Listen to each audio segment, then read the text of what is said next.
New Year mga palala! Kumusta naman ang celebration ng New Year? Nalasing ba ang lahat?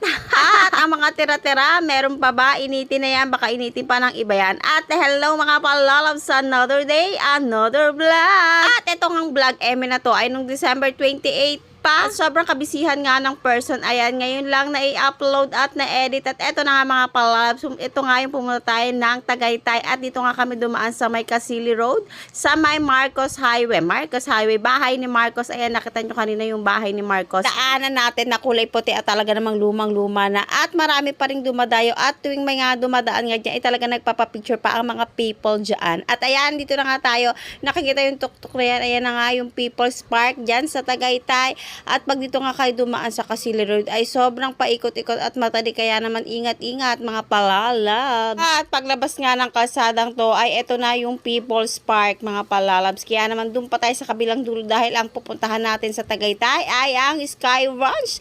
Dahil nga meron pa fireworks ang Sky Ranch. Oh, diba? At dahil birthday ko nga to kinabukasan, kaya naman go, go, go. Celebrate na natin ang birthday natin in advance. At nakakatuwa nga yan. Tingnan mo yung mga ano na yan, oh. Hindi ko alam kung anong tawag dyan, motor ba o car o ano, basta ang daming ganyan sa Tagaytay, mga pauso, di ba? Ang ganda-ganda yan, no? Sobrang ang iingay nila. At ayan, na traffic pa nga kami dahil sobrang ang daming pumupunta ng Tagaytay. Ang hirap makapark, kaya naman pila sa parking mga palalabs. At sa wakas, ayan, naglalakad na nga tayo sa overpass dahil nakakuha tayo ng parking dun sa kabilang kalsada dahil puno na nga dito. At alam nyo ba na napakaaga namin dyan, mga 10 o'clock talaga, ay nandiyan na kami dahil last time na pumunta kami ay hindi tayo nakaabot sa fireworks. Kaya naman, para sumakses tayo sa araw na yan, ay talaga namang inagahan na natin ang pagpunta dito mga palalabs. At kahit maaga nga tayo, ay may mas maaga pa talaga sa atin.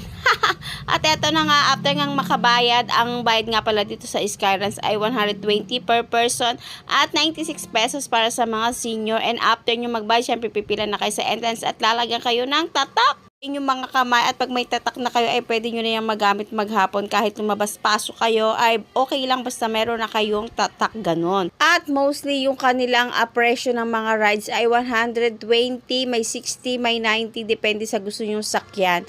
Mga anak ko nga ay nag-book sila ng only rides sa online. Sa halagang 379, nakalagay nga doon ay all rides, pero hindi naman pala all rides. May mga pili lang na pwede nyong sakyan, pero sulit naman, okay naman yung binayaran yung 379 kasi kahit magpabalik-balik kayo ay gorables lang. At pag nag-book nga kayo online, ay hahanapin nyo yung parang booth para i-claim nyo yung inyong bracelet na kayo ay all rides, ganon. At syempre habang kinukuha nga nila ate yung